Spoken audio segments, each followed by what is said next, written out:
guys, welcome back for episode number 90 of the weekly playback. Only 10 more to go until we get to 100, which is crazy. So as I'm shooting this video the day before Christmas, I thought I would discuss some of the Christmas themed games that I played recently. I still have a bit of a cough, so please excuse me if I cough. There's a hair, cat hair, and my two cats are playing over here, so maybe they'll make an appearance in this video, who knows. You guys have yet to meet Zaytoon, so we'll see, maybe he'll jump up here. Anyway, so let's just, I'm going to try and cover as many of the games as I've played in the last month now as possible, but there are just so many, so we'll see how many I get through today, and maybe I'll save some for next week, because next week I don't anticipate playing too many games, so we'll see. So anyway, let's just get started.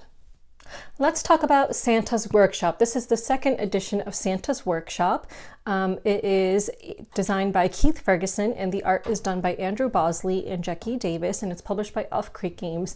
It is for 2 to 5 players. I didn't realize that, and I could have played this at my game night the other night because there was 5 of us, and I mistakenly said it was for 4 players, so instead I did not get to play it at a 5-player count, but I did play it at a 2-player count recently, so I will be discussing my play of this at 2 players. Well, I really should have checked the box more carefully. Oopsies. Well, I did play the advanced mode of this game, which I will say, even for a hobby gamer, it's pretty basic. So I think it's very family friendly, even for the advanced mode of this game. So each person is going to use this side of the elf board if you are playing the advanced game. And these 2 rows will be covered up. You'll need to place some resources there in order to uncover those coal spots. But I'll get into all of that in a couple of minutes. But let me just show you the advanced side of the board. So this is the advanced side of the board. There are different locations you will be going to. Up here, there will be reindeer that you can get. This is a worker placement game, so you'll always be using workers to do various actions. Down here in the actual workshop or toy factory, you'll be able to pick up toys that you'll be trying to assemble. Down here, you'll be trying to pick up these development tiles that you need in order to make toys. Here, you'll be placing ornaments to get like a bonus action, a bonus resource. Here, you'll be collecting coal. Here, you'll be collecting fabric, wood, and metal. And this is just the round tracker. And there is going to be scoring after 3 rounds. So there's 9 total rounds. And then after the 3rd scoring, then you'll do final scoring. So each person in a 2-player game is going to have 4 workers. You're going to have 3 plus a Santa's helper. So on your board, you're going to have 3 workers, and you'll be able to get upgrade tiles if you are able to get them, and upgrade your elves and their abilities. But the 4th worker will not have an upgraded spot. So they will not get to, if you use your 4th worker, you will not get to get like an extra resource or something like that. So let me just show you some of the upgrade tiles. So in each of the locations I showed you, which was the fabric and the metal and wood sections, there's going to be 1 upgrade tile per round here. And anytime you take an action in those sections, anytime you place a worker in those sections, you need to spend coal. So if you spend 1 coal, you'll be able to get 2 fabrics. If you spend 2 coal, you'll be able to get 3 fabrics. And likewise for wood and metal.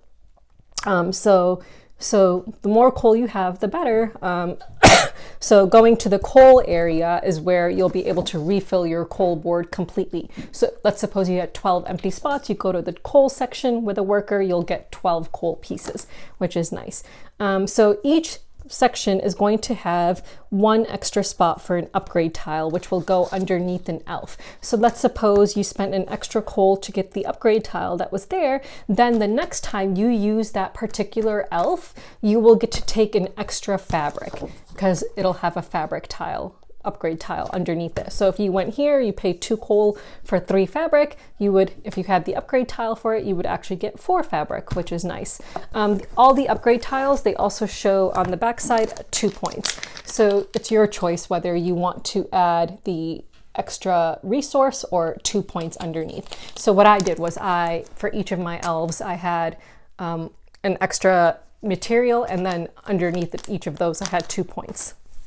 You are going to have an ability to upgrade your reindeers. Where is that on the board? Oh, that would be on the player board. Equipment upgrade. So there's going to be some upgrade tiles here. You need to fulfill the cost. So it'll be like wood and like metal or something like that. Actually, I can just double check. So yeah, so for the coal factory, I believe it's going to be metal that you need to pay in order to upgrade your coal mining. And for the reindeer, it's going to be fabric that you need to pay in order to upgrade. So you'll have these upgrade tiles, and if you meet the resource requirements, you can move these upgrade tiles. Then anytime you go to get coal, you will also get a point. And if you upgraded both of them, you'll get 2 points. And anytime you go to get a reindeer, if you upgraded one of them, it'll cost you 1 less coal. If you upgraded both of them, it'll cost you 2 less coal. And if you upgraded all of them, you'll get 4 additional points. So if you upgrade both of these, you'll get 4 additional points at the end of the game, and same with that. And then same with your coal. So these 2 rows come covered up, and you have to pay wood in order to uncover them. And if you uncovered both of them, you'll get 4 additional points at the end of the game. And of course, you'll be able to hold more coal, which is important. So the coal things are covered with this. So one side, on one line, you'll have to pay 2 wood, and another, you'll have to pay 4 wood to uncover them. So basically, you're just going around and around placing workers until everyone has placed workers. So you're taking your workers from your board and placing them on the various sections.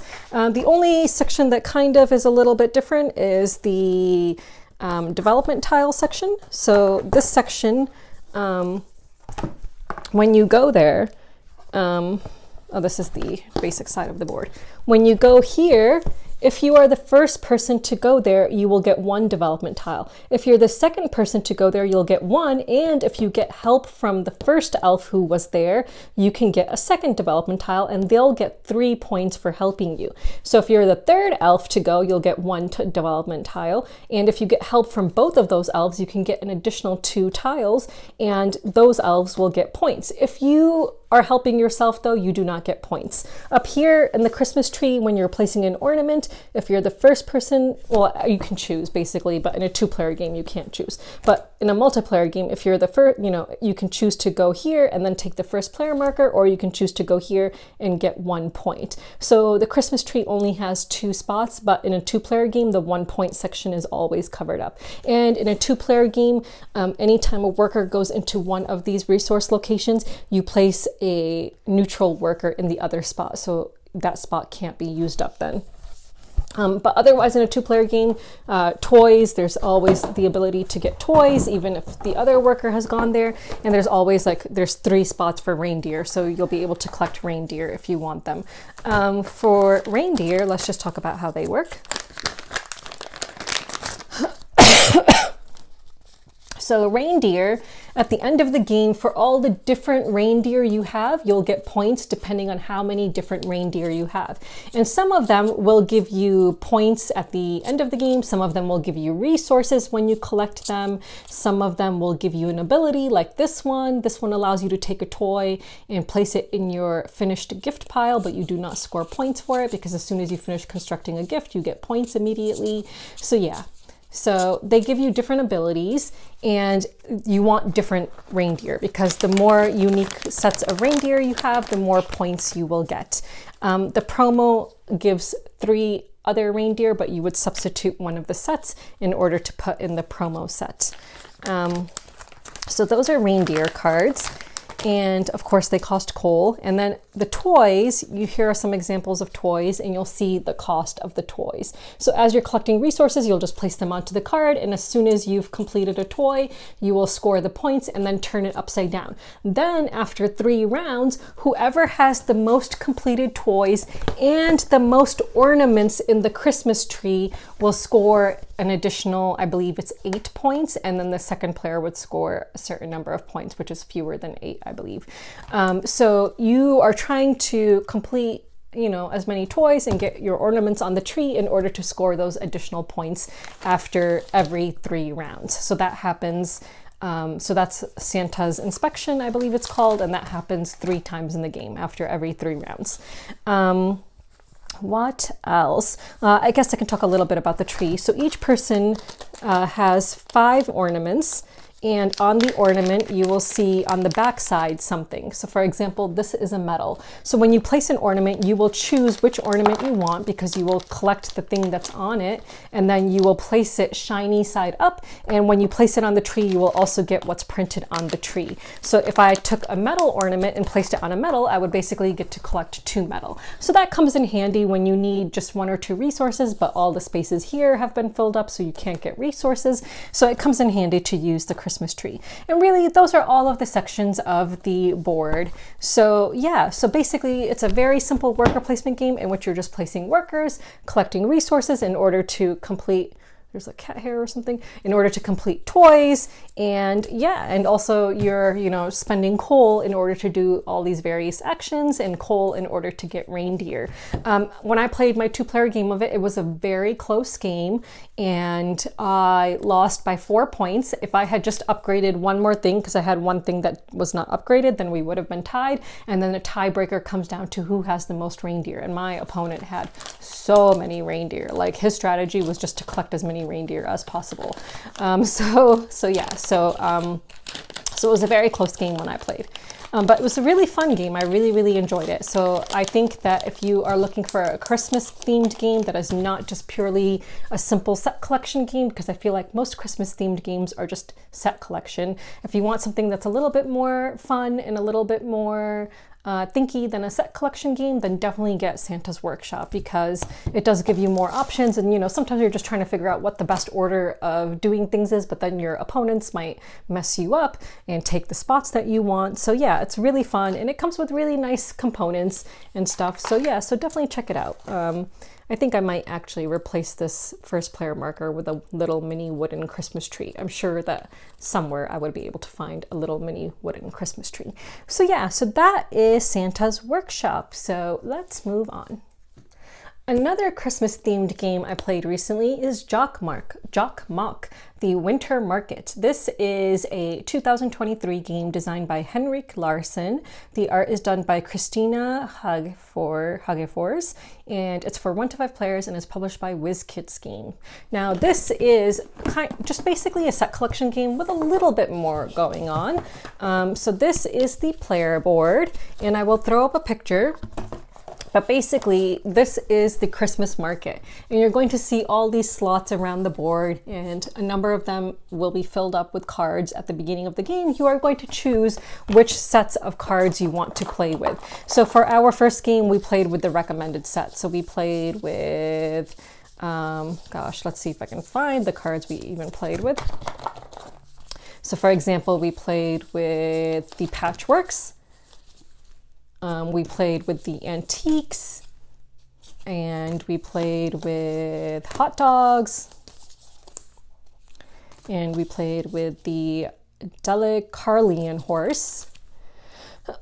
And there was one more thing. What was the other thing? Oh yes, gifts. So let's see if I can find the presents. Presents. Yes, there's only a couple of present cards, but yes, presents. And some more patchworks. So basically you're going to take the sets you're playing with and you're going to divide them up. Oh gosh, you're going to divide them up by daytime or nighttime cards, and then after you take all of the sets and you divide them up by their daytime or nighttime cards, you're going to shuffle all the daytime cards together and then shuffle all the nighttime cards together, and the nighttime cards will go beneath the daytime cards. And when you start placing cards around the board after people have placed their workers at the beginning of the game, you're going to place cards in all of the empty slots. So each person is going to have 2 people. And the first player will go here, then second, third, fourth, fifth, and then it'll snake around. So then I'll go 5, 4, 3, 2, 1. And it's the player who is always closest to this dude in the back who takes their turn. So after one player takes their turn and places their guy somewhere on the board in order to take a card, then this guy moves up and the spot before him gets filled, behind him gets filled with a card. And that's how you're just going to keep on going. So the worker, the player who is farthest behind, will always go and place their worker up ahead somewhere on a slot in order to take the card that is there. And you're just going to keep on continuing in that section, in that way. If you are playing with some more advanced cards, there is mid-game scoring. We did not do that, so I didn't experience a mid-game scoring. But basically, you have different sets of cards, and different cards will score in different ways. So for example, the Dalecarlian horse is just straight up points, as you can see. So those are just straight up points. The patchworks are cool because you will be like creating a quilt in your own player area, and for every completed square you complete, for every completed square you have at the end of the game, you'll get 7 points. And some of them have like a double area. So for example, like this one. So if you use this card strategically, you would be able to complete more squares. So that is how the patchworks work. The antiques, you are going to count up the number of teapots you have, and for every 3 teapots you have, you'll get 10 points. And then I believe you also score the points that are in the corner, but I cannot remember that because I actually did not collect any teapots. The hot dogs are a little bit tricky. The person with the most hot dogs, not cards, but actual hot dogs, will take the total number of points up here and then divide it by half, and that is what they'll get. So you want hot dogs, but you don't want to have the most hot dogs. And then finally, the presents. If you take a present card, you will pick up as many cards from the draw pile as there are number of players and give one to each player, starting with the player on your left. And you end up getting to keep a card as well. And then of course, they're just worth a minimal amount of points as well. And there's only 4 present cards. So that is how that works. So it is like a set collection game with just a little bit more in terms of how some of these cards work. I did not play with the advanced cards, but maybe those offer even more variety in this game. I'm guessing, like for example, no idea what this does, but it looks like it does something more than just a set collection. And then there's these cool Aurora Borealis cards. Yeah, so there are a bunch of different kinds of cards in this game. So there is variety in this game because it comes with different cards. So yeah, so that was JokkMokk, and I'll just show you some of the other components. And there are these cards. So for each set you're using, you'll find the associated card, which will give you an explanation in detail of how that card works in the game. But yeah, I can just show you some of the worker pieces. I believe I've already shown them to you before, but like so here. They're just basic meeples. So each person just gets 2. And then it does come with some other point scoring tokens, which we did not end up using, like these. So it comes with a number of those. And then it also just comes with these, so you'll just keep it in front of you to remember which color you are. So yeah, so that is basically that. So yeah, it's a very simple Christmas themed game. I like it a little more than, like, for example, Holly Jolly, just because it's got a little bit more going on than very basic set collection, but ultimately it is a basic set collection game in the end too. But just a little bit more going on. Like, you know, it's got that track going around and stuff like that. So yeah, so if you're looking for another pretty, you know, nice family weight Christmas game, then you should check out JokkMokk. Alrighty, let's move on. Let's talk about 1902 Melies. I hope that I pronounced that correctly. I do not speak French, but maybe someone can correct me. So this is a 2023 game for 2 to 4 players, designed by Louis Pujadas and Ferran Renalias, and the art is done by Pedro Soto, and it's published by Looping Games. This is the game that I was most excited to play in the first look section of PAX Unplugged, and then I got this review copy from Zulu's Board Games, which is located in Washington State. So each person is going to have a number of workers, and then of course that depends on player count. So when I played this, played a 2-player game of it, so we used 3 workers, but I believe in a multiplayer game you'll have just 2 workers, I believe. So there's going to be different sections of the board, and I'll throw up a picture, but here you are going to have certain tiles. So you're going to have these actor tiles. And as you can see, there's these actors have like different costumes. So each tile has, you know, tells you what's on the reverse side of it. Oh no, Tuffy, let me grab it. Okay, so there's 1, 2, 3, 4, 5, 6 of these. And there is a certain configuration that you'll start with on the board when you start the game. Over here, you are going to see the different kinds of sets that will be used in the game. And you are going to, if you take this action, move this marker either 1 space clockwise or 1 space counterclockwise in order to get the set that you need. So when you move it, you will be between 2 different kinds of sets. And so when you try to complete a film scene, you need to have this marker next to the set that you need. And I'll explain what all of that means in a bit. There are going to be these cards. So let me just pull out all of the cards.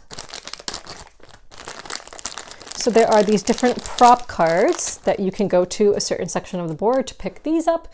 And you'll see that there are, you know, a different number of cards, and they have different colors on them.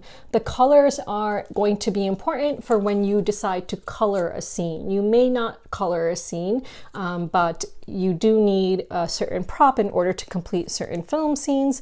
So that's where the props come in handy. And on the board, there will always be 1 prop. And that is the prop that so when you complete a film scene, you need the appropriate prop card here. So you may end up exchanging a card from your hand to place it here so that you can complete your film scene. So I'll explain how that works as well. Up here are different action spots that allow you to take the associated actions. So at the top, it allows you to change the wardrobe. That's the wardrobe symbol, meaning you would flip over one of those tiles I showed you before in one of these sections.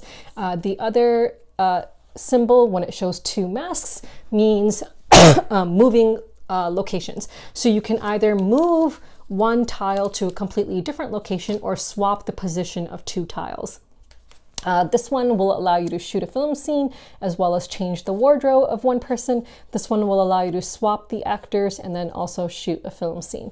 And then down here you have some worker locations. This one will allow you to color a scene. This one will allow you to split splice scenes and stick them together. So you will be allowed to basically cut a scene and stick it somewhere else because you're trying to create these long scenes, and I'll explain why, because that's important at end game scoring. And this one just basically lets you film a scene. So if you film a scene, you just put the card up above. For example, if I shot this by having the correct stuff that I needed, then I would just place it up top with 1 of my tickets on it. So each person comes with a certain number of ticket tiles. So here are the tickets. So I would place a ticket on it after I've completed that scene. So this scene, for example, needs this prop. So that prop would need to be on the board. That token would need to be next to this set to show that that's the set. And then then I would need, you don't need it, but it'll help you get extra points. If you have the actors in their correct orientation with the correct costumes and colors, you will get 1 point for each one that is in that location with that costume. So if you can orient the actors in this section of the board by using these actions to get them where you need to go, then you'll get extra points. So yeah, so that's how that works. And those are points that you would score immediately. So there is going to be a point tracker around this board, so you'll score some points immediately. But you are not going to score points for completed film scenes until the end. At the top of the board, there is 1 worker spot that will allow you to collect a new film scene. So there's always going to be some that are face up, and you'll get to collect 1. And then this one is the one that will allow you to take 1 of these prop cards, which we talked about. There are these set collection cards, and depending on different sets you have of them at the end of the game, you will score a certain number of points. The game describes these as stocks, like bonds or something like that. So the way you get these is if you move clockwise, you can collect, take a card that was face down. If you also, I believe if you color someone else's movie, they get a card, I believe. Something like that. There was another way to get those, but I think it's if you color someone else's scene, then they would get one. Let me just check. I believe so. But yeah, coloring allows you to get points. So let me just go to coloring. So yeah, so you would discard 2 cards that match the color on the movie, the scene. So in this case, I would need a blue and a red. I would have to discard those, and then I would flip this over. And then I would score 3 prestige points. So anytime you color a scene, you immediately get 3. And if that scene belonged to another player, they take a share card. So these are cards called share cards. So that's the other way to get them, is by having someone else color your movie scene. Let me just make sure I went over all the stuff. Okay, so at the top of the board, there will be 3 cards, special abilities, based on what those are. So you are going to have some different cards at the top of the board. So for example, this one, I'll just pull out a couple to show you an example. And there's a lot of variety here. So for example, there's a whole bunch of these. So each game will be different, but you're going to have these cards. And if you do the action, if you complete the, I believe you have to use, I believe, the colors in order to advance on those, but let me just double check.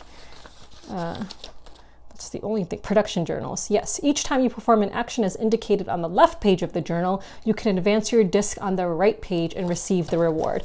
Yes, so that's correct. I forgot. So you need to actually put 2 cards together. So for example, let me just get 2 of the same kind so I know that I'm doing this correctly.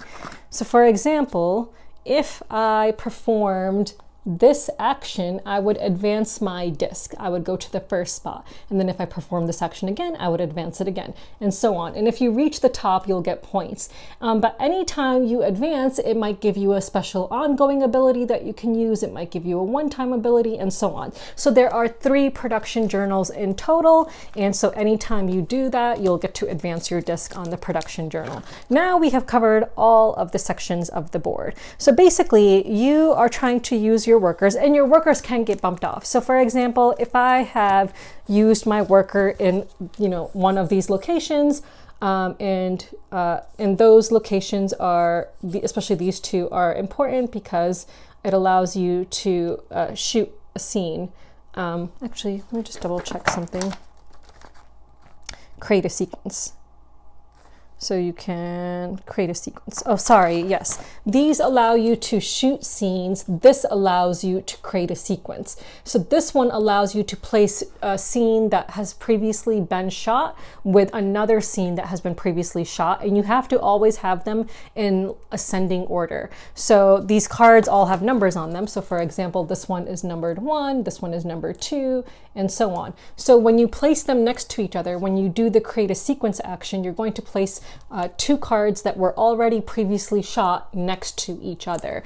And you may end up being next to cards that have other people's tickets on them, and that will be important for end of game scoring. But these ones are the ones that actually allow you to shoot the scenes. So there's only 2 worker spots on the board that allow you to shoot scenes. So suppose someone has taken up each of those spots and you want to shoot a scene, you would be able to bump off someone else's worker and then take that scene. You can never bump off your own worker though.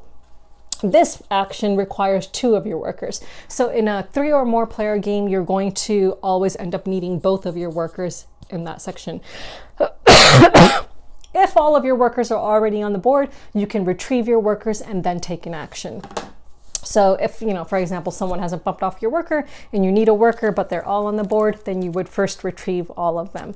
So basically, it is a little bit tricky because you're always trying to get the things that you need in the right positions in order to shoot a film scene. So for example, if I wanted to shoot this scene, I would need this prop, I would need this set, and hopefully have some of these in their location so that I can get extra points. So, if someone had previously already moved this, then I would first need to move it back. And if someone had already previously exchanged this, because when you go here and you exchange the card if someone else had previously exchanged it in order to complete their scene, then I would have to hope that I have the scene that I need, or the prop I need in my supply, so that I can exchange it, because it has to be on the board when you shoot a scene. So you always need those two things on the board to be correct in order to shoot your scene, and hopefully some of these so that you can get additional points from shooting a movie scene. So yeah, so it's a pretty cool worker placement game. I really enjoyed it a lot. I thought it was a lot of fun, even at 2 players. I think it's a very good game. I like the fact that you're just, you know, trying to keep an eye on things and trying to take actions at the opportune time before someone else messes something up for you and prevents you from shooting a scene right when you wanted to shoot it. Now, let's talk about endgame scoring. So if you stuck scenes together, if you spliced scenes and you have a certain number of scenes together, you will get points for that. So at the end of the game, you're going to get points for the set collection cards that you have.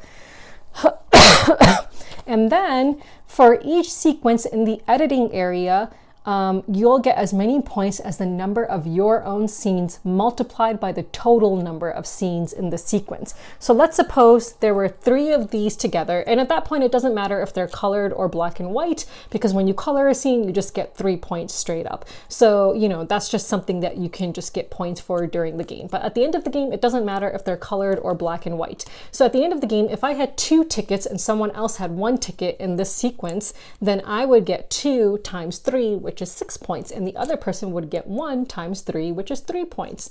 So it does pay to create these longer sequences of these scenes if you can. And again, in order to do that, you're going to use 1 or 2 of these actions. This action allows you to split a sequence and insert another card into it.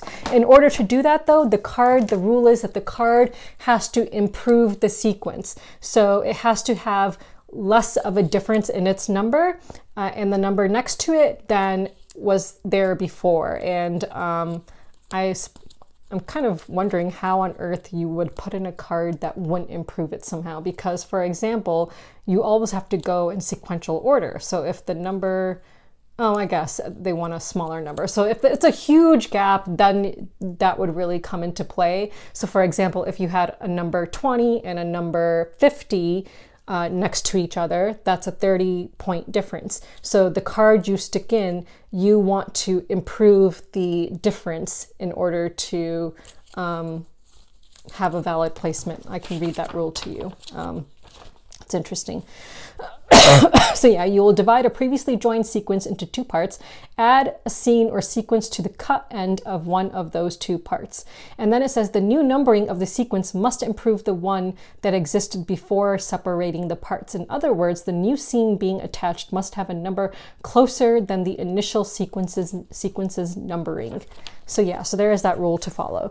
So yeah, so that is essentially the game. It is a worker placement game with a cool theme in which you are shooting film scenes, trying to get the correct set, trying to get the right props, and then hopefully even being able to color your scenes and stuff. Yeah, I really enjoyed it, and I really like the aesthetic of this game, and it's just really, really cool just seeing these old movie scenes and then seeing them colored. It's just such a cool aesthetic. I just really, really like it. So I absolutely loved this game. I had played their other game that was about 1920 Speakeasy at PAX Unplugged like 2 years ago. I believe, you know, not that I can remember too much about that game, but from what I can remember, I enjoyed this game more than I enjoyed that one. So if you like small box worker placement games, and it is a very small box, I had to remove the insert because I sleeved the cards and things would not fit in sleeved. But if you enjoy a small box with a lot of game, or a decent amount of game for the size of the box that it comes in, then definitely recommend this game. So yeah, so definitely check out 1902 Melies. So let's move on.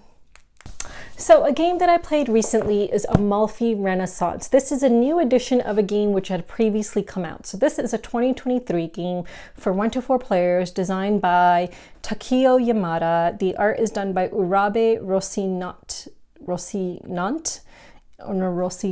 and it's published by Silex Games and R&R Publishing, and I actually received R&R Games, and I actually received this review copy from R&R Games. And yeah, so this is a worker placement game in which your workers are also going to be resource trackers. So you are taking on the role of merchants in the Italian port town of Amalfi during the Renaissance period. And so this town was a dominant maritime power during the previous century, but its importance has diminished. So the merchants of Amalfi, which is what you are playing as, are eager to recapture their previous success and revive the abandoned port town, but they have only 4 ships. So yes, you are starting the game with 4 ships. So each person is going to have a player board, and your ships are going to be in the bay over here, and those are the ships you're starting with. There are these different resource areas on the board. I will talk about what those mean. You'll have additional ships here which you can try to build and earn. There is this harbor area here which you may move ships down to if you need to, and I'll explain how or what that means. And if you build a ship, it needs to go in here. You'll have a bread tracker here because you'll be feeding your people, and here you'll have some lighthouses. This is a game in which you're just going to keep on going around and around, taking as many actions as you can until you pass. So let me just show you the board. So on the board, you're going to have some scoring that is going to take place at the end of each of the rounds. So there's going to be 4 rounds, and at the end of each round there's going to be a scoring that happens. Up here you'll have some cards that you can collect, some art cards. I actually didn't end up collecting any art cards. Down here you'll have some special tiles that you can collect in order to create new locations, which will go next to your own player board. Here there's going to be a location that shows up beginning with the second round that you can go to, an additional location which will have come from here, in fact. And then these are the locations on the board that you start out with. Here you're going to have some scoring tiles that you can try to complete throughout the game, and the first person to get it would of course get the most points, and then the second person, and so on. And then down here you'll have people that you can recruit whose abilities you may be able to use, and each person starts with a hand of cards. So there are symbols on these cards, and you are going to get 1 set of cards that have matching symbols on them. And so for example, let me just see if I can find a starting set.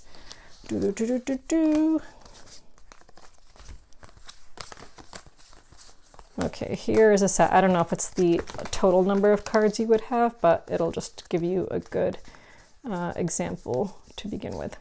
So for example, this would be 1 set of cards. And again, I'm not sure if this is all of them, but you would look at the symbol here and you would find all the cards that have that tiny symbol, and that would be your starting set. So there's going to be a number of starting sets for people to choose from, and then the remaining sets you're going to shuffle together, and that will form the character deck that will be underneath the board for you to pick from. So in order to use these characters, you have to pay the resources shown here in order to add them next to your board. Some of them may give you an ongoing ability, some of them may give you end of game points, and so on. The symbols in the corner will indicate what kind of a card they are, whether they're ongoing or end of game, and so on. So each person starts with a set of cards. So the way it works is on your turn, obviously the first thing you're going to do is, you know, depending on what player number you are, you're going to start with a certain number of bread. In order to go to these various locations with ships, you are going to pay bread. So for example, this location will cost you 2 bread. After you place your ship here, you will spend 2 bread, and then you will be able to place up to 2 ships on this location, which looks like wine. So on your player board, you are going to place then 2 ships at the top of your board in that location. Now that's gonna give you that many number of resources. So as you can see, it says each ship in this location gives you 3 of those. So now you will have 6 wine to spend by having placed 2 ships there. So as you can see, you start the game with only 4 ships. So by placing 1 ship there, you've already used up 3 ships now, because you've placed 1 there and put 2 here, and now you have 1 remaining. if you use resources in order to buy something or build something, you move your ship down. So it does become available again. However, if you run out of bread, and bread is very important in this game, you can move a ship down, but it needs to go in this section, so it does not become usable again until the next round. So if you run out of bread, and you need bread because at the end of each round, you have to feed all of your characters, and if you're unable to feed them, you will lose 3 points for each bread you were short. So bread is very important. So if you run out of bread and you have to move a ship down here, it's going to be unusable until the next round. Likewise, if you build a ship, you have to move it here and it's not usable until the next round. I will say that my opponent and I actually played incorrectly. We actually were making the ships we built available immediately, but even with that mistake, it still seemed really hard to me to get stuff done because I still felt like, you know, the combination of using your workers to actually go to a location and then move your ships up for the resources, I felt like the ships were just getting used up too quickly. It was really hard for me to manage what I wanted to manage, you know, to get done. And I just found it really, really difficult. Like I checked on BGG and I found that some people have points in the hundreds. Me and my opponent, I believe we had points in like the 40s or something like that. Maybe my opponent had a bit of a higher score. Let me see what his was, because he was doing a little bit better than I was, in fact. I'll just check on BGG just to double check what his score was. So my score was 31 and my opponent's score was 42. So, you know, we found it very difficult. Like, I'm like wondering, how on earth do you really get a good engine in this game going? Because even the cards I found not to be super helpful. Like, I'm like, you know, these cards that I started the game with, like, you know, it's not like they were insanely helpful that they would allow me to get more done. I'm just, you know, maybe this is a game that needs a few plays for me to really understand how to get a really good engine going, but I just could not figure out how to get a really good engine going in this game. So for example, I'll just read you some of the abilities. So I actually, the first card I played was Christopher Columbus. So Christopher Columbus would allow you to pay 1 less purple ship resource to discover 1 new location, which again goes next to your own board, and only you can go here, and if you only pay with purple resources. So maybe that wasn't the best card to play, but it allowed me to pay 1 less of these resources and put this next to my board. So these resources, when you, these locations, when you put them next to your board, it's a location that only you can go to. However, other players can place their lighthouses. So placing a lighthouse is an action in this game, and each player comes with a certain number of lighthouses that you will be removing from your own player board. And the lighthouses, if a player goes to a location with their ship that has your lighthouse on it, after they've taken their action, you get like a bonus action basically. So you get to do a certain thing if you have a lighthouse, but you need to pay bread in order to use your special lighthouse ability. I don't remember how much bread. I can just check right now. Maybe it's in here.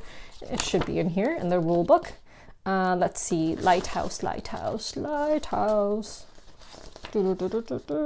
Yes, using a lighthouse. So whenever a player navigates to a location that contains your lighthouse, you can do one of the following. You can pay 2 bread to send one of your ships from your bay to the resource hold shown on that location.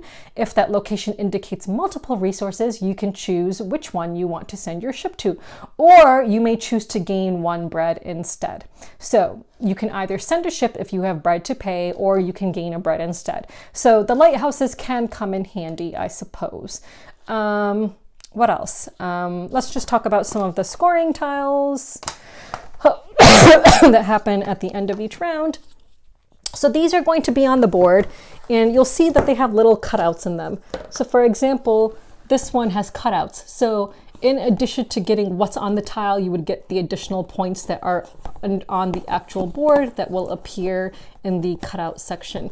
So there's going to be scoring at the end of each round, and even those I found very difficult because I feel like this game was just so slow to build up. Like, you know, to build up your stuff, just very, very slow. And I just, you know, none of us really gained a lot of points from this. Neither of us gained really a lot of points from that. The other points at the end of the game, some of those were really hard as well. So for example, one of them said that you need to have all of your ships constructed, plus a bunch of other stuff. So let me find that tile. So this one, for example, said, if you have all 10 of your ships constructed, plus 6 lighthouses out, then you would be able to score this. Again, I do not know how that's possible, because in order to construct ships, you need to spend wood, and it starts out really hard. So in round 1, it's going to cost you 5 wood to construct a ship, and you don't really start with any resources. In rounds 2 and 3, it'll cost 4 wood, and then in round 3, it'll cost 3 wood. But with the more ships you have, the more bread it will cost you to feed your people. So at the end of a round, when you have to feed your people, you have to look at the ships that you have built to see how many bread you need to feed all of your people. And that's going to get more and more expensive as you build more and more ships. And again, I feel like just getting resources in this game is just so hard. You could send down a ship from your resource hold into the port in order to get some bread, but then that ship is not usable again until the next round. So let me just talk a little bit about the actions that are available. So one of the main actions you can do on your turn is to navigate, which is again to go to a location and place your ship. And then you'll maybe earn some resources. You can take a character in hand. Of course, you need to pay the resources in order to purchase that character. You can erect a lighthouse and place it onto any open lighthouse slot. So that's a little bit easier to do as an action in terms of cost. You can use, when you're navigating, use one of the evolving destinations. Acquisition, I did not do this, but you can acquire artwork by paying the cost, and those, I suppose, will give you some kind of set collection points. Again, I didn't collect any artworks in the game I played. You can discover, which is to, discover one of those locations that you will be placing next to your board, and those locations are a bit more lucrative than the locations on the board. They'll give you more stuff or cost less to use. So it does pay to discover your own locations. So that's an action you can do. So that's a private destination. Invite is to use get a character from the bottom of the board. Invite is to choose a character from your hand and pay the cost, and then add it to next to your board. So that is what is invite. So in order to actually pick up those characters, you have to pay a cost to get them as well. If you want more characters. Engagement, so there's different types of characters, and so when you engage a character, you would rotate it, and then they can become straightened out in 2 different ways. So at the beginning of a new period, all the engaged characters are straightened, or if you take an action that has a bonus to straighten an engaged character, you can straighten it and then use it again in the same round. Construct is when you construct a ship, and then there's optional actions which you can do as many as you want during your turn. So that's when you can move a ship down from the resource hold, and that can be done as much as you needed. So you can move down a ship when you do not have to pay anything to get the equivalent amount of resources in bread. Also, if you pay resources for something and you have some resources left over, that will be converted into bread. You can discard characters from your hand in order to earn that many bread. So maybe that's something I should have taken more advantage of, to be honest. I don't believe I did that. Then at the end of a round, you go to phase 2 where you feed. So you have to feed the crew of your ship, and you must pay as much bread as indicated in the rightmost space of your shipyard. And then you look at the decree and see if any of you scored anything in that period. And then you start a new period. You just basically discard the last characters. The rightmost destination moves up to the evolving destination location, and you discard the rightmost artwork, and then you begin again. So that is Amalfi Renaissance. I am really trying to figure out how to get a good engine in this game going. When I talked about this game when I showed it, when I acquired it in my last video, my PAX Unplugged haul. Someone commented on how this game is amazing, and I would love to hear from them what their strategies are. Maybe it would be helpful to play this game on Board Game Arena, because I did see on Board Game Geek that several people played this game on Board Game Arena and they were scoring a crap ton of points, and I'm just like, how? I just do not understand at all how they are scoring points into the hundreds in this game. So if you have played this game, please let me know what I am missing, because I would like to know what I did wrong, where I only scored 30 some points in my game. So, you know, I'm not ready to call this yet. I would like to give it one more chance, because I do feel that maybe I might have played incorrectly or could have done something better. So I would like to give it another chance, and maybe at a higher player count, and then see how I do. But if you've played it, please let me know your thoughts on this game and what I might be missing. It's, you know, the actions seem very simple. I will say it just seems like a resource conversion game. It just seems like going to one location, getting something, then converting that something in order to get something else. And it just seems like doing that over and over and over again. It didn't seem very exciting to me. I didn't feel like I was doing anything super meaningful in this game, which was kind of a drawback. So I just kind of found myself like halfway through, just kind of like a little bit bored, to be honest. But you know, it's got gorgeous artwork. The components are amazing. The dual layered boards are so nice. So if I can somehow make myself fall in love with this game, I would like to fall in love with it, just because I absolutely love the art style and I love the theme of the game, but the game itself just, I don't know, just maybe just didn't click for me the first time. So please, if you have played this, please tell me what I am missing and what I should be doing differently. So yeah, so that is Amalfi Renaissance, and that was my first play of this game. So let's move on. Let's talk about habitats. Now, this game originally came out in 2016. I do not know if this is like an upgraded version or something like that. I did not realize that the game was so old, to be honest. It is for 1 to 5 players, designed by, oh gosh, oh sorry, I was looking at the alternate name and had no idea how to pronounce that. The designer is Colme van Moorsel, and the art is done by a number of artists who I will not mention because there's a number of them and I'm going to butcher their names. And this version is published by All Play Games. So again, I don't know when this version came out, but the old version of this apparently came out in 2016. Now, this was a review copy from All Play. However, I did purchase the upgraded meeples myself, which I stuck in this box here. So all of these upgraded components I purchased myself.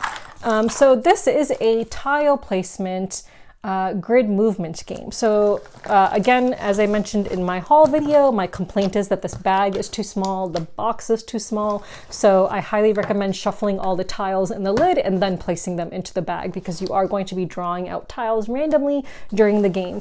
I'm going to throw up a picture here, but depending on player count, you're going to have a certain grid, and you're going to place your jeeps in the locations indicated. So each person will have a jeep, and each person will have a starting tile to the nature preserve that they are creating.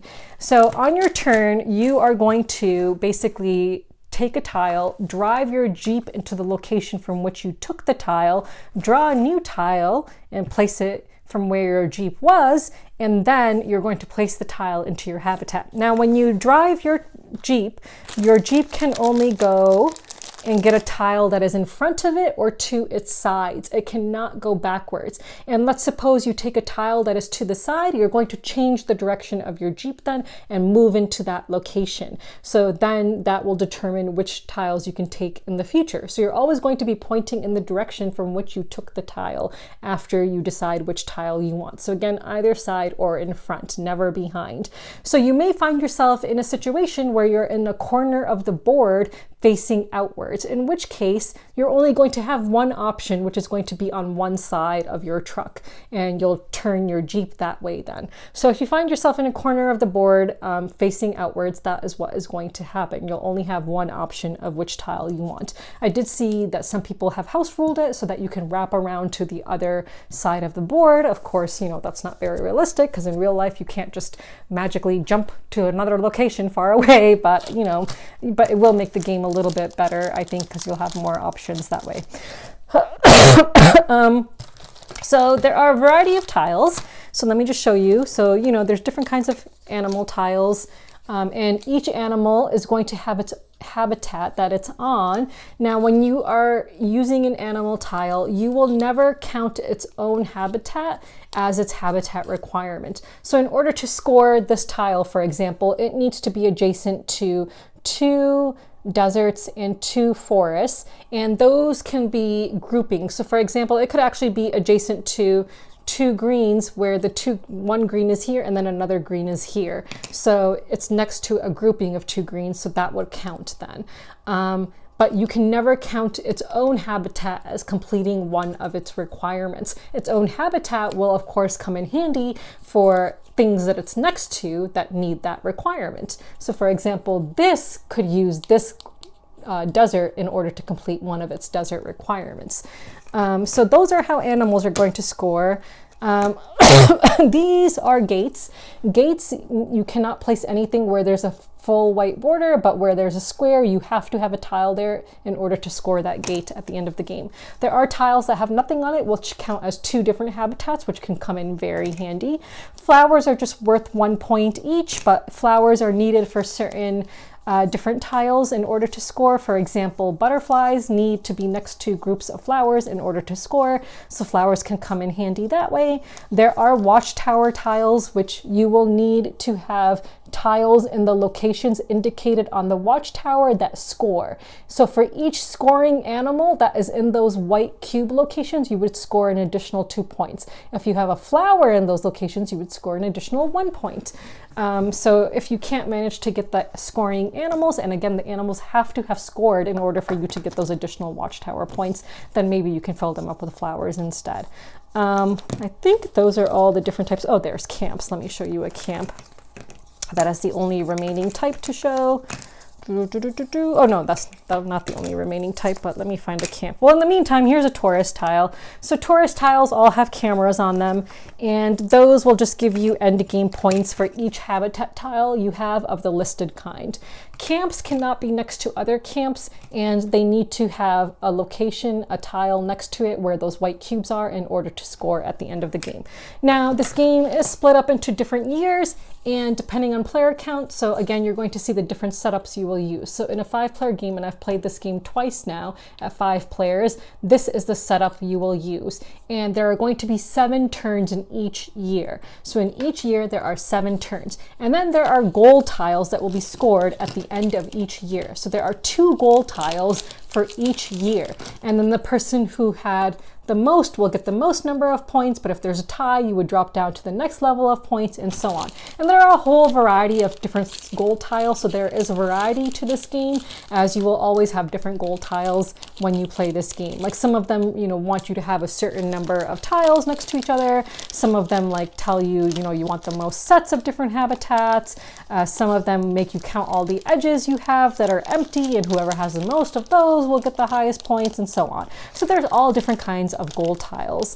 So, you know, a lot of variety there. So that is essentially the game. So now when you are placing the tiles in your habitat, you always have to place adjacent to an existing tile.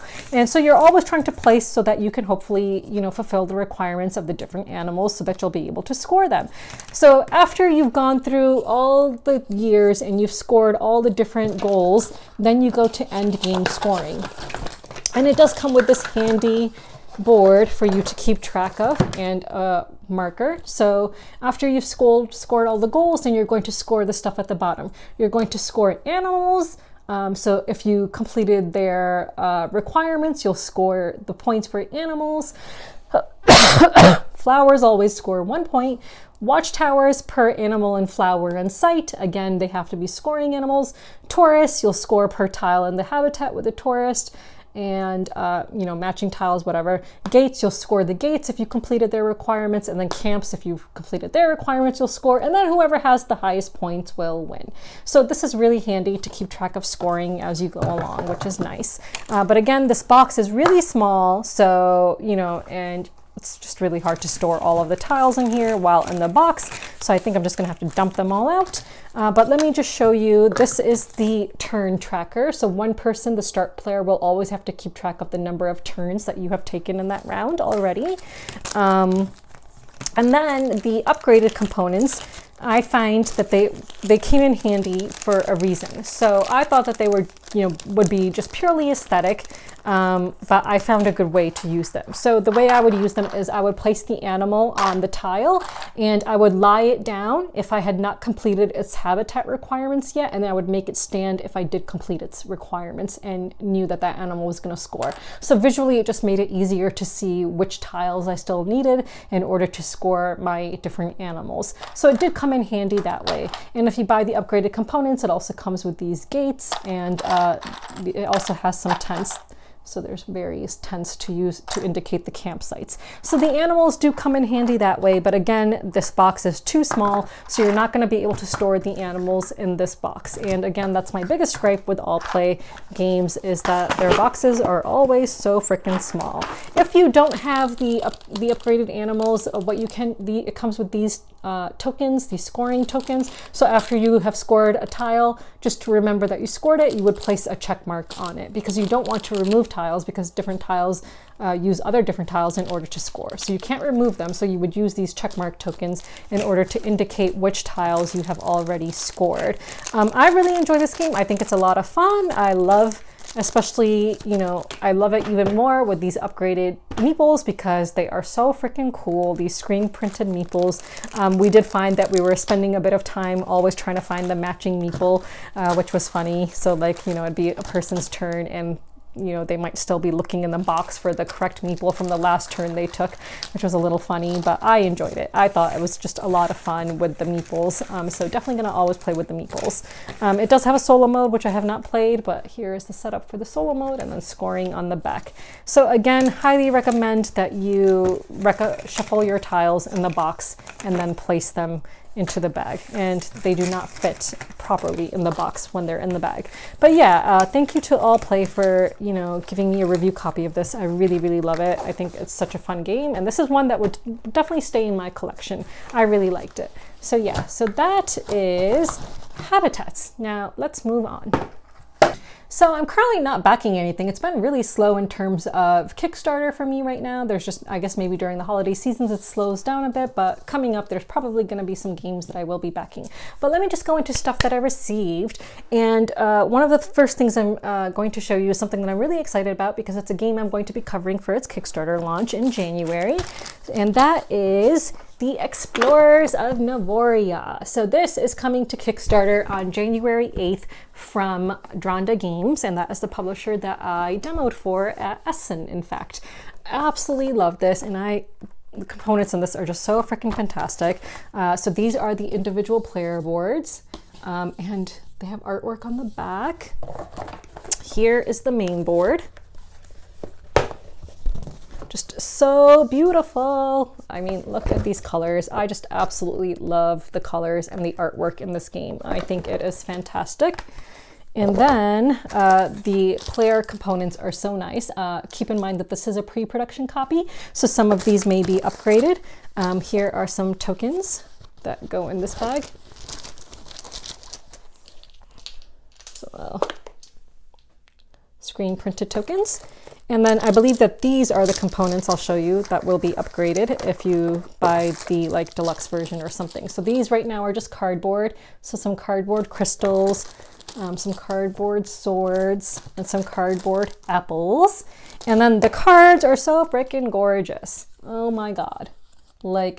I am obsessed with this artwork. So freaking obsessed.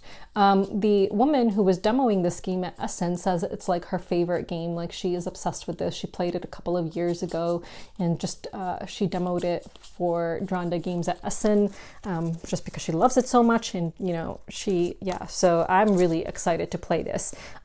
Super excited for this. I just love the aesthetic of this. I'm actually going to be playing a 4-player game of this week, in preparation, of course, to make my video and talk about it in my next weekly video. So I'm going to be creating an overview video for this, for its campaign, and then of course I will be talking about it in the next weekly playback.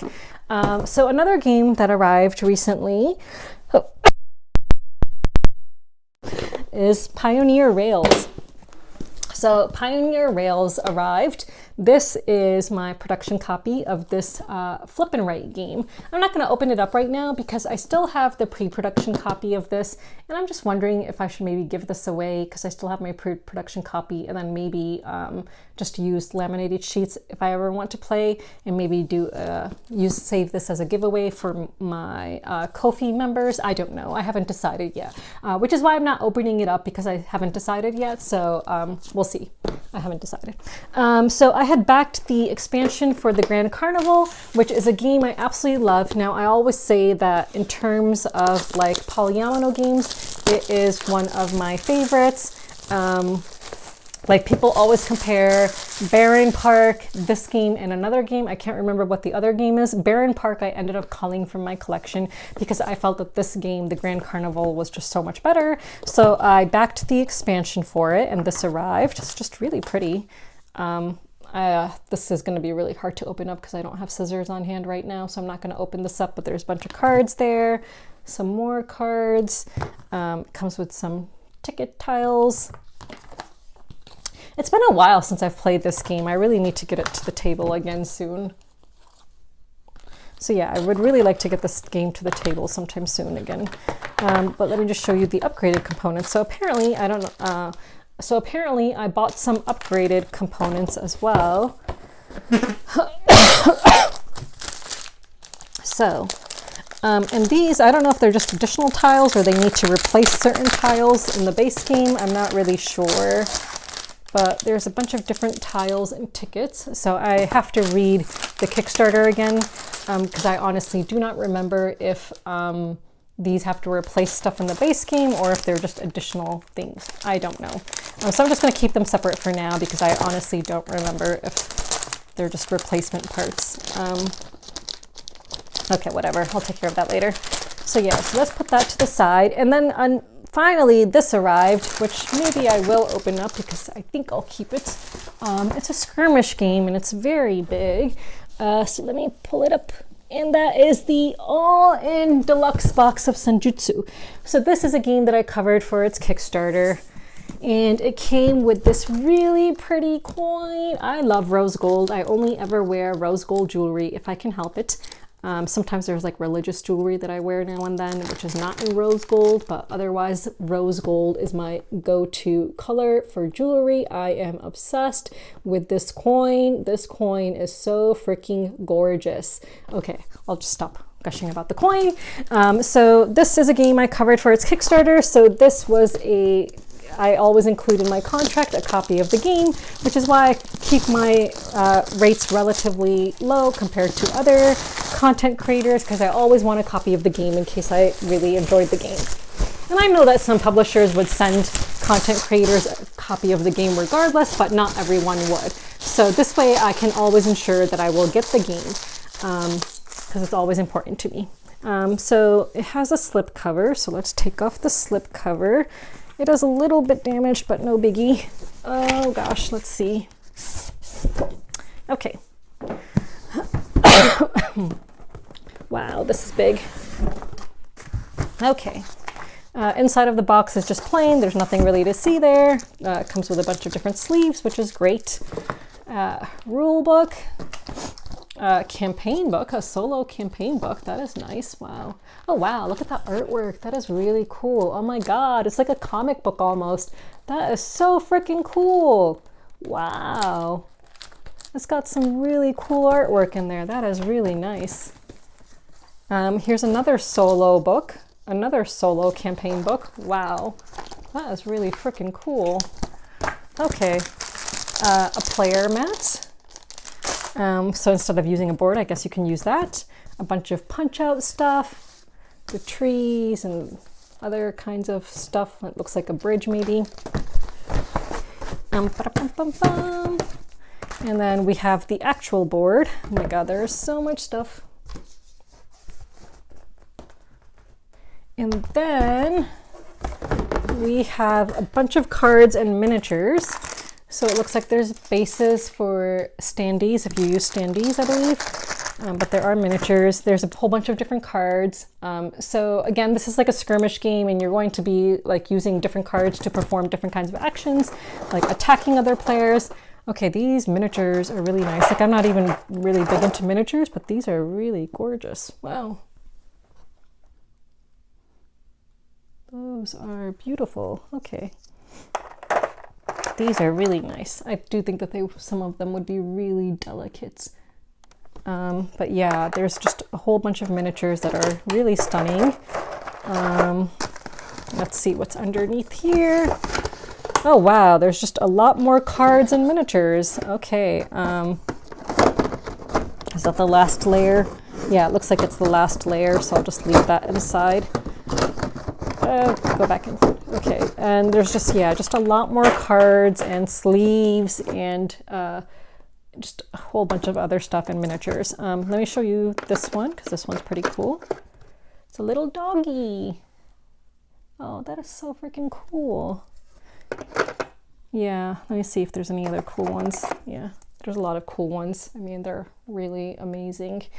Yeah, just so many freaking amazing miniatures. So yeah, I do not know what the cost of this was, because again, I just included it in my cost of creating the video.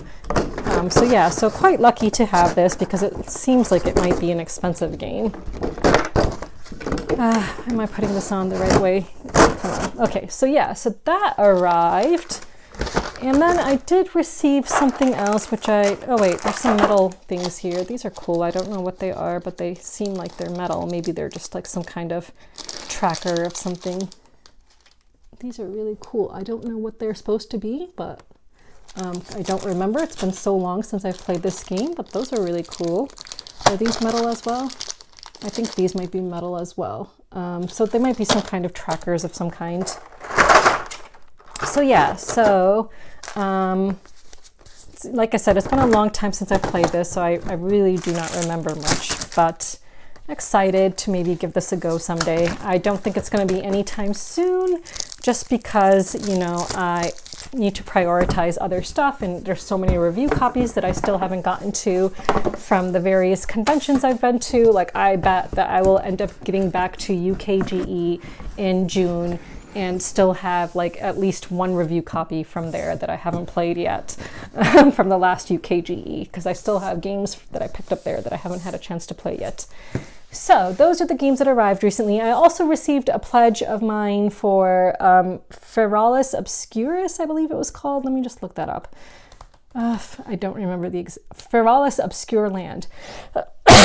So Feralis Obscure Land was if I remember correctly, a deck building game that I had covered, and I got the all-in pledge for it. I'm not going to open that up, because that might be one that I also give away to one of my Ko-fi members. So those who are subscribed to my Ko-fi at like $15 and above per month, I do giveaways. And so of course, some games that I received that I covered, if I feel like I have other stuff that I might want to play instead of that, or, you know, or I think that my Ko-fi members might enjoy it more than I would. And given the theme of this, I think that they might enjoy this more than I would. I did enjoy it. I remember when I played it, I liked it, but you know, I just have way too many games. I own over 600 games now. So I might end up giving away Feralis Obscure Land, and it's an all-in pledge. So, you know, maybe one of my Ko-fi members will get that. So let's move on. So a friend of this channel, Arthur, gifted a game to me, which he then learned I already own. So I asked him if I could give away that game in a Christmas giveaway. So we are calling it Arthur's Christmas Giveaway, because he very kindly agreed to this giveaway. So I am giving away a brand new copy of the trick-taking game 9 Lives from All Play Games. I did show a copy of it in my last video, which was my PAX Unplugged video, haul video. If you want to see what the components look like, it is a good trick-taking game. And if you love love cats, then you will probably really love it. So in order to enter, you must be based in the USA, just because shipping is very expensive. However, for my 100 video giveaway that will be coming up, I plan to do a giveaway for 100 weekly playback videos, and I hope that I will be able to make that worldwide. I hope that I'll get a publisher to sponsor it or something like that. But for right now, we are going to have a giveaway just for the US, and I'm very sorry to all of my international watchers. But again, I'll try to do an international giveaway for the next one. So if you are based in the US and you like trick-taking games, then please do enter. So in order to enter, just leave a comment below by the end of December 30th telling me your favorite type of cat. And you can be as creative as you like. So it can be a fictional cat, it can be a real cat, it can be a wild cat, it can be a certain color of cat, it can be a certain breed of cat. I don't care. Just tell me what your favorite cat is in the comments below, and you will be entered into this giveaway. Beware of scammers. I am aware that scammers try to take advantage of giveaways on YouTube. I will never ever ask you for any money or anything like that. So I will notify the winner by replying to your comment below that you have won. It will be randomly selected. I will be putting all your names into a spreadsheet and then using a random number generator to pick a winner. And I will comment on your comment below letting you know that you won, and I will ask you to email me with your address where you would like the game shipped. So again, I will never ask you for any kind of payment or anything like that. So please beware of scammers. So again, please leave a comment below by December 30th, letting me know what your favorite type of cat is, or fictional cat, whatever. And hopefully, if you really want this game, then I hope you will win it. So that is Arthur's Christmas giveaway. So let's move on.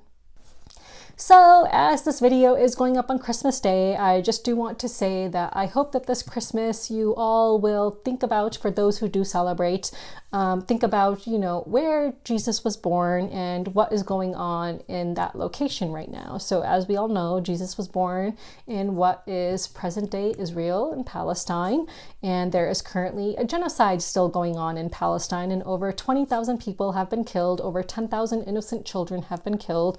In fact, the heads of church in Palestine have canceled Christmas just to acknowledge the genocide that is going on, because there really is not much to celebrate for them right now. They are really literally being bombed to death. They're having their limbs blown off, or they're starving to death or dying of disease, because disease is of course rampant in war zones where you don't have access to hospitals, which have all been bombed out of existence. They don't have food. Israel is cutting off all of their food access and trucks from coming in, like aid trucks from coming in.